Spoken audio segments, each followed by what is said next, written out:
Daxil edilən en sayda natural ədədlərdən tək olanların hasili ilə cüt olanların ədədi ortasının cəmini tapan alqoritmin blok sxemini qurun. Deməli, ilk olaraq başlanğıc yazacağam və daha sonra eni daxil etməliyəm.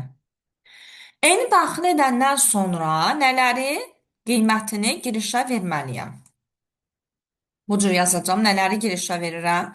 Cəm, ədəd ortada cəm tapılacaq deyə cəmi sıfırla, hasil tapılacaq deyə hasili 1-lə və bir də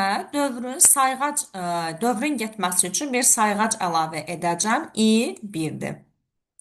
Bunları daxil etdim. İndi şərti belə yazacağam.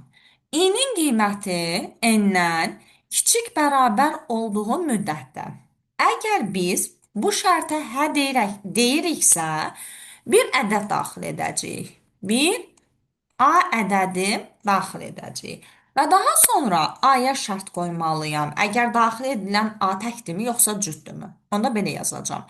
Əgər daxil edilən A cütdürsə, yəni 2-yə böləndə qalıqda 0 alınırsa, bu deməkdir ki, o cütdür. Əgər bu şərtə hə deyirəmsə, cütdürsə, bu halda cüt olanların ədəd ortası tapılmalıdır. Cütdürsə, onda əslində burada bir say da olmalıydı. Burada bir dənə n də 0 yazacağım. N yazmayayım, bir m yazım. M də 0-dır. Əgər mən deyirəm ki, cütdür hə, onda bunları cəmləməliyəm. S bərabərdir, həmin A-nı S-in üzərində gəlməliyəm və bir də sayı da artıracağam.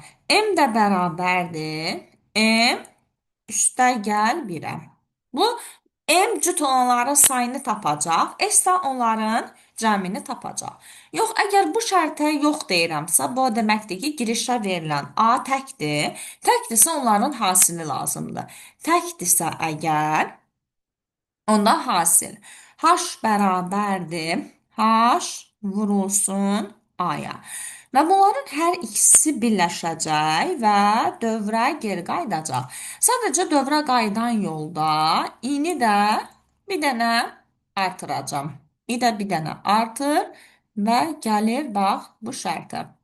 İndi i n-dən kiçik bərabərdirmi? Bu şərtə yox dedikdə artıq tək olanların hasili ilə cüt olanların ədəd ortasının cəmini çıxışa verməliyəm. Onda yazıram. Bir hesablama aparım ki, nələr çıxışa gedəcək. S bərabərdir. S-i böləcəm M-ə. Bu bizə cüt olanların ədəd ortasını verəcək. Bunun üzərində gələcəm tək olanların hasilini, yəni H-ı və ən sonda S-i çıxışa verəcəm tapdığım S-i və bununla da sonlanacaq.